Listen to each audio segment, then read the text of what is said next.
wat die area werklik sy vlerke gee, is die Makuleki mense, wat in vennootskap staan met sanparke en maatskappye soos Return Africa om die diere van die area te beskerm.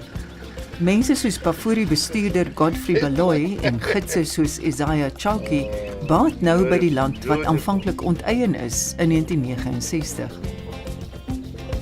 Pafuri-kamp op die noordwal van die Luvuvu betaal konsessiegelde aan die Makulekis en bied voltyds werk vir amper 50 mense uit die plaaslike gemeenskap. Godfrey sê die vee wat verloor is tydens die apartheidsera is nou vervang deur die wild wat inderdaad hulle nuwe goud is en soos goud opgepas word. And then now everything has come back as animals. The cattle have come back as buffaloes. The sheep has come back as nyalas. So it means a lot because once we have livestock, you have to look after that. So today, the livestock that I'm talking about is the wildlife. So we need to protect that. And so far I can say to you, alles is prachtig man.